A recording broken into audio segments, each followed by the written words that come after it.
నాద బిందు కళాధతి ఓ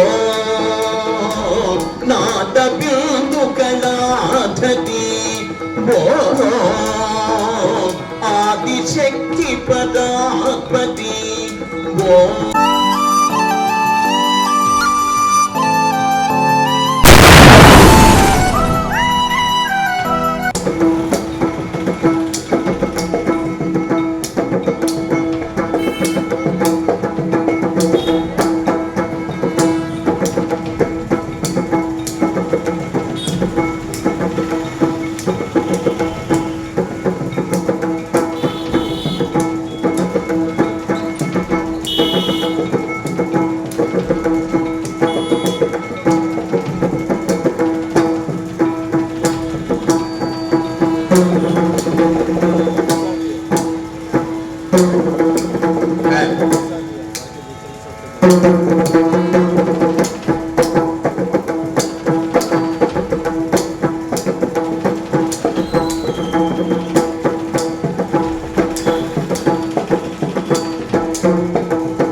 మీ చప్పట్లే మాకు బొబ్బట్లు, మీరు ఎలాగో మాకు బొబ్బట్లు పెట్టట్లేదు.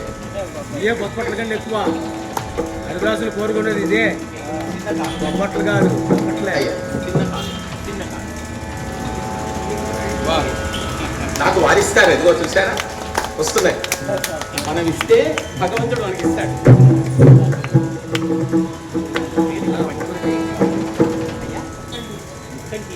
27 సంవత్సరాలు పుట్టారు ఈయన. 3/9/27 పెద్దలు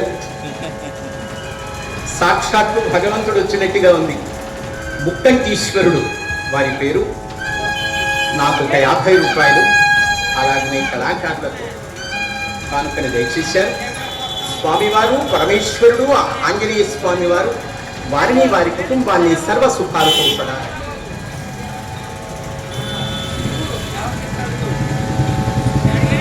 జయ రమణ గోవింద.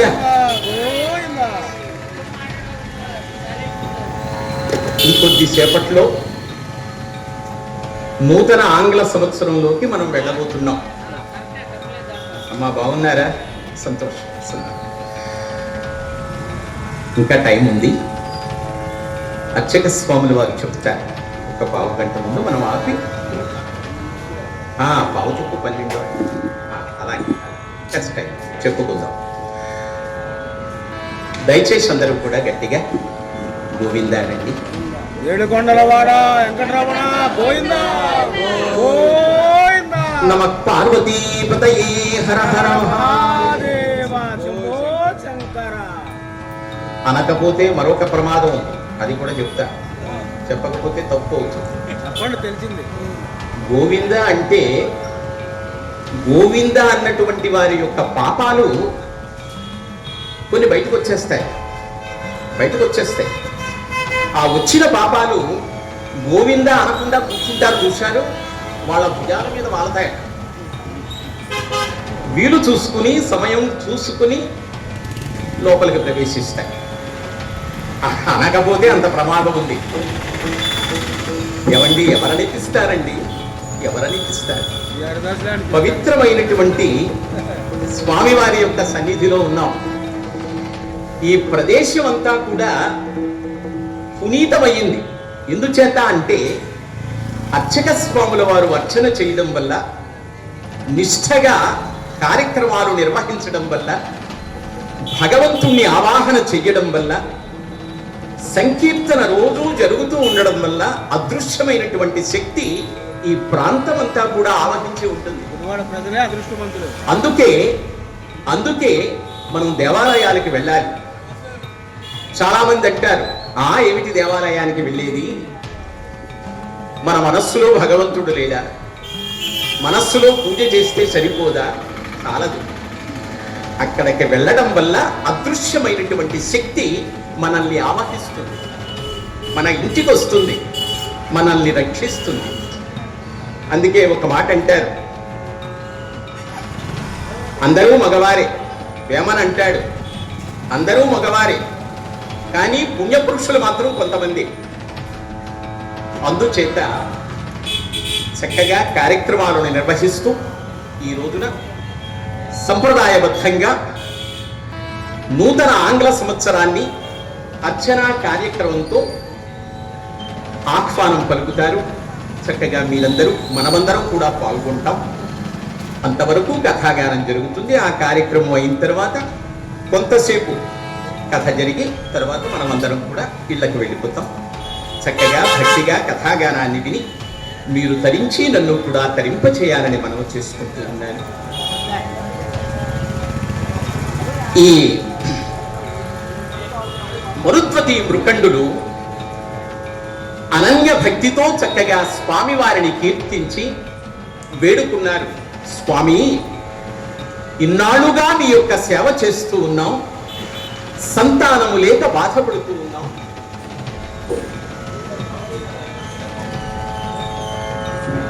పెద్దలు సద్భక్తులు కళాభిమానంతో అభినందిస్తూ భగవదర్పితంగా నన్ను ఆశీర్వదిస్తూ కానుక దయచేశారు. స్వామి వారిని వారి కుటుంబాన్ని సర్వశుభాలతో సదా రక్షించుగాక.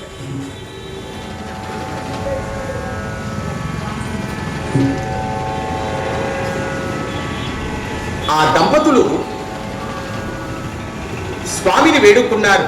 ఇన్నాళ్లుగా మీ యొక్క సేవ చేస్తూ ఉన్నాం, సంతానము లేక బాధపడుతూ ఉన్నాం, ఒక్క సంతానాన్ని ప్రసాదించు అని. తరువాత ఆ మృకండ మహర్షి అనువైనటువంటి ప్రదేశాన్ని ఎన్నుకుని సంతానార్థి అయి ఘోరమైన తపస్సు చేయడానికి నిశ్చయించుకుని ప్రారంభం చేశాడు. ప్రారంభములో నెలకొక్కసారి లేచి ఫలాలు తిని మరలా తపస్సులోకి వెళ్ళిపోతూ ఉన్నాడు. రెండవ మాసములో ఒక్కసారి లేచి కందమూలాలు తిని మరలా తపస్సులోకి వెళ్ళిపోతూ ఉన్నాడు. మూడవ మాసములో చెట్ల క్రింద రాలినటువంటి పండు టాకులు తిని మరలా తపస్సులోకి వెళుతూ ఉన్నాడు. నాలుగవ మాసములో నదీ జలాన్ని మాత్రమే సేవించి మరలా తపస్సులోకి వెళ్ళిపోతూ ఉన్నాడు. ఆ తరువాత నుండి వాయువును కూడా బంధించి ఆహారాన్ని విసర్జించి ఘోరమైన తపస్సు చేస్తూ ఉన్నాడండి. నమ శివాయ, ఓం నమ శివాయ, ఓం నమ శివాయ, ఓం నమ శివాయ, ఓం నమ శివాయ, ఓం నమ శివాయ. ఘోరమైన తపస్సు చేస్తూ ఉంటే పరమేశ్వరుని యొక్క అనుగ్రహం లభించలేదు, ఇక లాభం లేదని చెప్పి పంచాగ్రుల మధ్య తపస్సు చేయడం మొదలుపెట్టాడు. 4 వైపులా 4 అగ్నిగుండాలు ఏర్పాటు చేసి మధ్యలో తాను నిలబడి సూర్యుడు ఉదయించింది నగాయితూ సూర్యుడు అస్తమించేంత వరకు కనురెప్ప వెయ్యకుండా చేసే తపస్సును పంచాగ్రుల మధ్య తపస్సు అంటారు. అటువంటి ఘోరమైన తపస్సు చేస్తూ ఉన్నాడు. ఏకపాదుడై బొటన వ్రేలు మీద నిలబడి, కాలి బొటన వ్రేలు మీద నిలబడి సూర్యుడు అస్తమించేంత వరకు అలాగ తపస్సు చేస్తూనే ఉన్నాడు. అతని యొక్క తపోశక్తి అంతా కూడా భూలోకమంతా వ్యాపించి ఊర్ధ్వలోకాలకు వెళ్ళిపోతూ ఉన్నదండి. దేవేంద్రుడు గజగజ ఆడిపోతూ ఉన్నాడు. అతని యొక్క తపస్సును పరీక్ష చెయ్యాలని చెప్పి రంభ, ఊర్వశి, తిలోత్తమ మొదలైన దేవకాంతలకు ఆజ్ఞాపించాడు.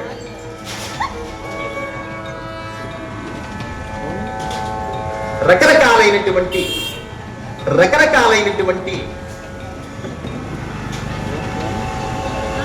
వాయిద్యాలతో ఆ మహర్షి యొక్క మనస్సును చెలింప చేయడం కోసం చూశాడు.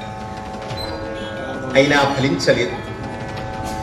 మేఘాలకు ఆజ్ఞాపించాడు, జంఛా మారుతాలతో 7 రాత్రుల్లో 7 పగలు ఏకధాటిగా వర్షించాయి. అయినా చలించలేదు. భూత ప్రేత పిశాచ శాకిని ఠాకిని మొదలైనటువంటి దుష్ట శక్తులకు ఆజ్ఞాపించాడు.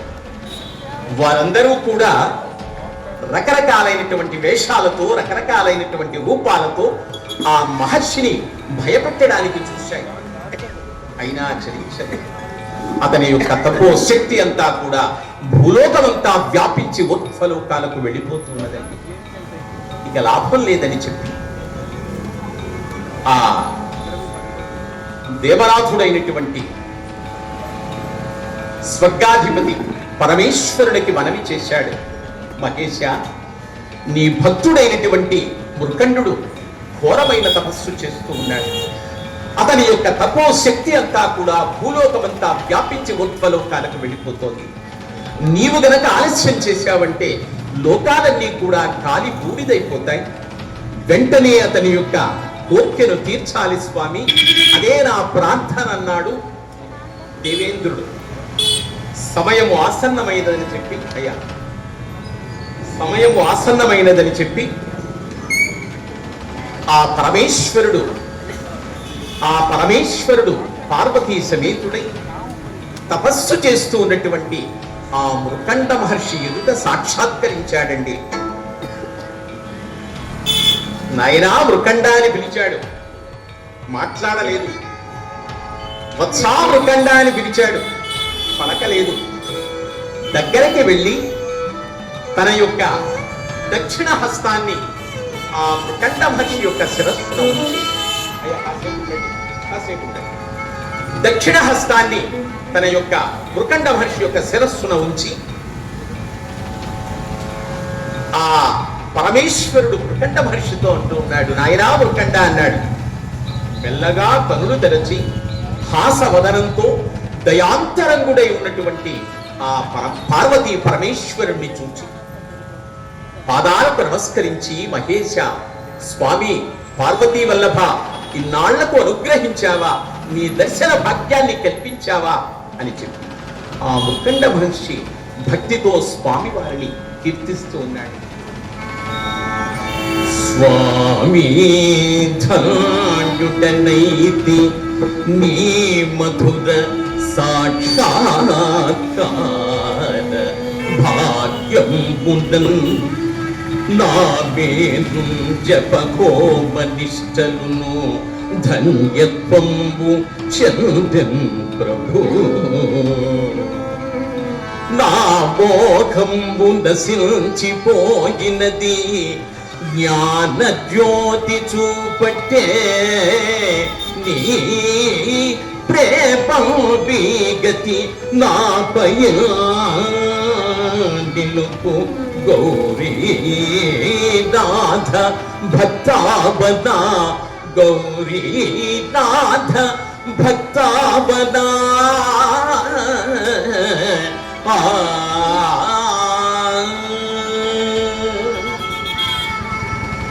సాంబ మాం పాహి సదా శివ, సాంబ మాం పాహి సదా శివ, సాంబ.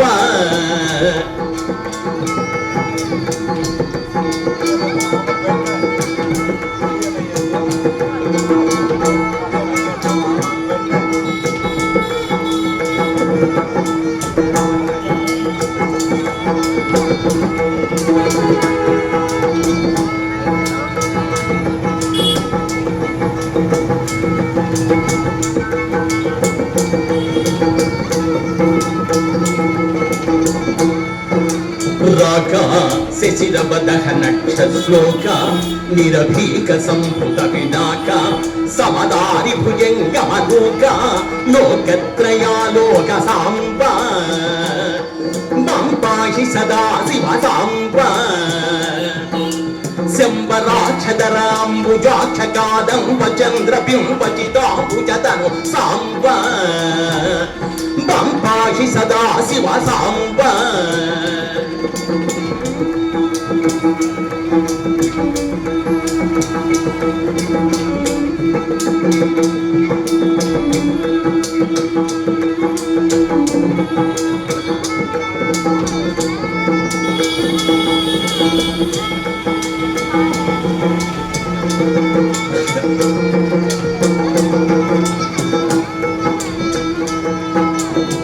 శోభిత కుటల జట పటల కైలాస కుట తటనట ప్రళయ పటలంబ ప్రమథ భట వృషభ శకట పాహి మాం పాహి సాంబ మాం పాహి సదా శివ సాంబ.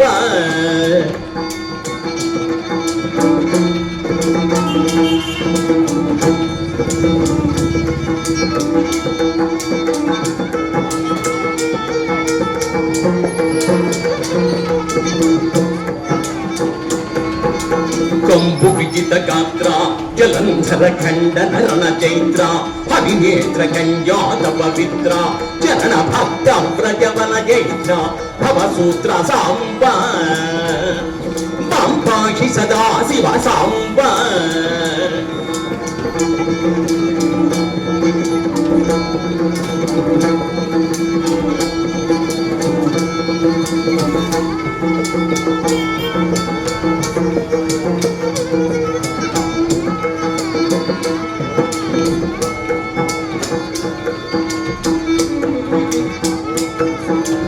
అంబర కేసరి గంబర గజ చన్వంబర దురితాడంబర శంబర శంబర ధర సుర శంబర వర శివ సాంబ మాం పాహి సదా శివ సాంబ. శంభో హర హర మహాదేవ.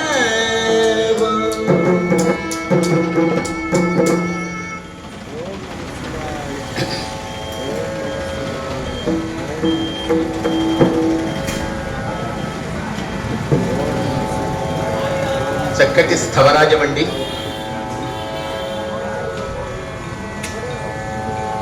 కీర్తిశేషులైనటువంటి శివశ్రీ బళ్ళ బసవలింగదాసు గారు మండపేట వాస్తవ్యుడు. మావుళ్ళమ్మ గుడి దగ్గర కథాగానాలు చేస్తూ ఉంటే అంత వయస్సు ఆ చెట్టు దగ్గరికి వెళ్ళి కూర్చుని కథలు వినేవాడిని. అద్భుతమైనటువంటి విషయాలు చెప్పేవారు.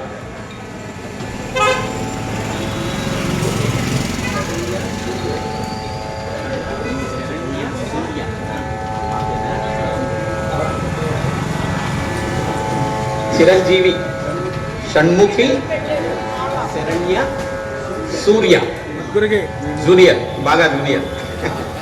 షణ్ముఖి, శరణ్య, సూర్య. ఆహా, అభినందిస్తూ నిద్రపోతూ కునుకు తీస్తూ ముగ్గురకు 300. శభాష్, నిలిచిపోయావా? 3 రోజులు ఇచ్చేవాళ్ళు, తగ్గిపోయింది. బడ్జెట్ లేదు మరి, ముగ్గురు బడ్జెట్ లేదు. మార్చి వచ్చేస్తుంది కదా, అర్థం చేసుకోవాలి. అయిపోయి ఉంటాయి. ఏమైనా మీరు రావడం సంతోషం అమ్మా. ఎందుచేతంటే చక్కగా ఇన్ని కుర్చీలు వేశారు. నిండుగా కూర్చుంటే వారు ఆనందిస్తారు, మాకు సంతోషం. కాల మార్పు కాదు, మానవుడు హృదయం మార్పు. అంతే, మనస్సులు మార్పు. ఈ ఊరికి అంతలో ఆ ఊరికి ఇంతే.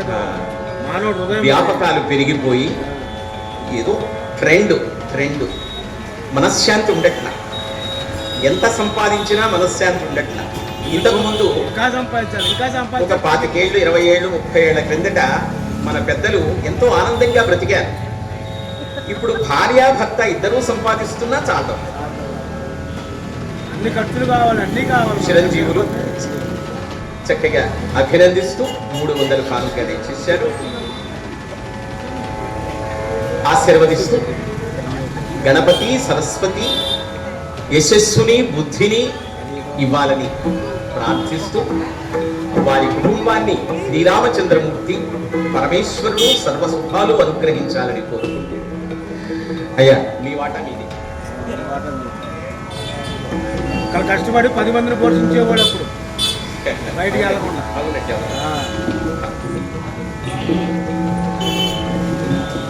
ఆడపిల్ల బయటకు వచ్చారు, అసలు మాకు తెలియదు.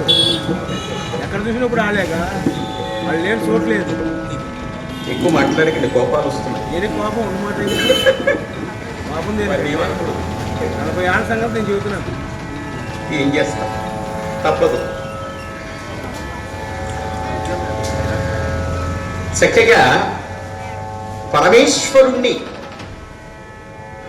భక్తిగా భజించి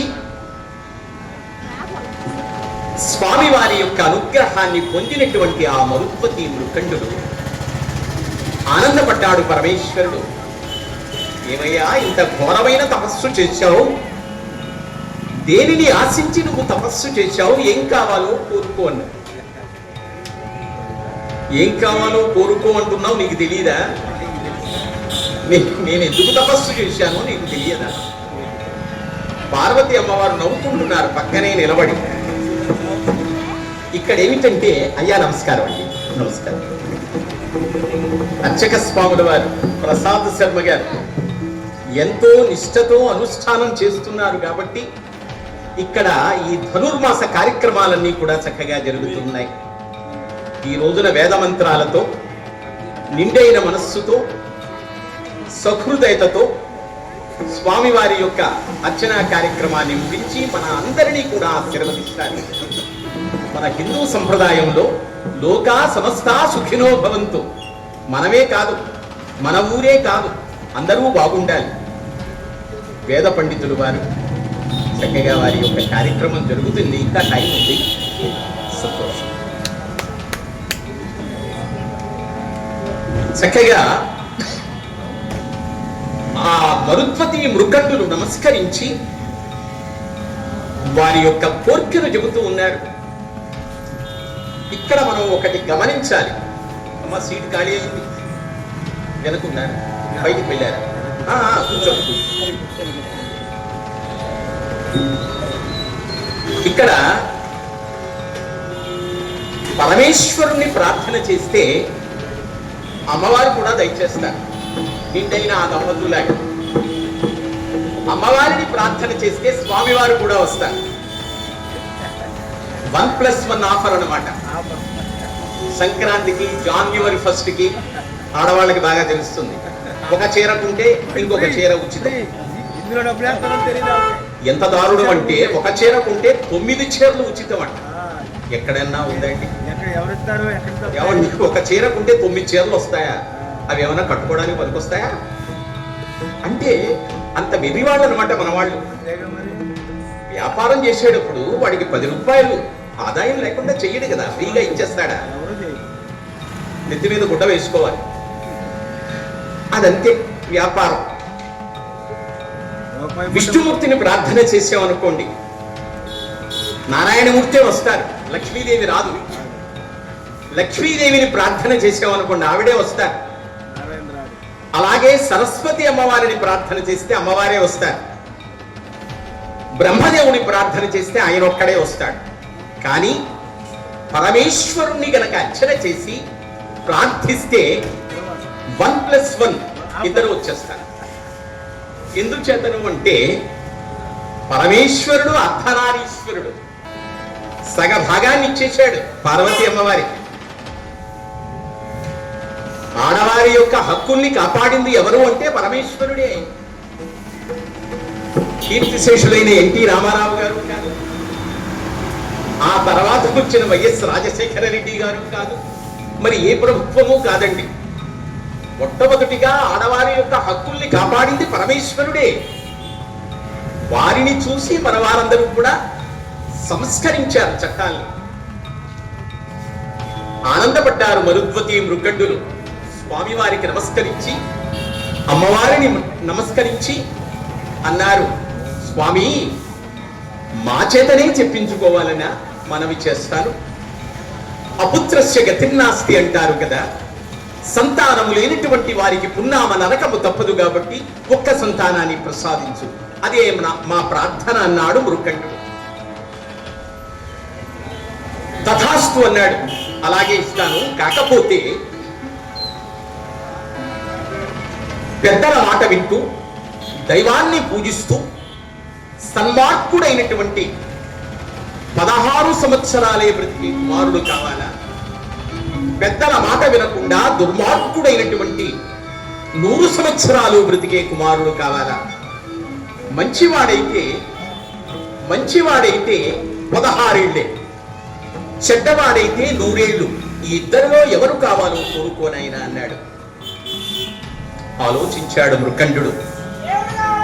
ఇన్నిన్ని సంవత్సరాలు పరమేశ్వరుని గురించి తపస్సు చేస్తే సాక్షాత్కరించినటువంటి పరమేశ్వరుడిచ్చేటటువంటి బహుమానం ఇదా?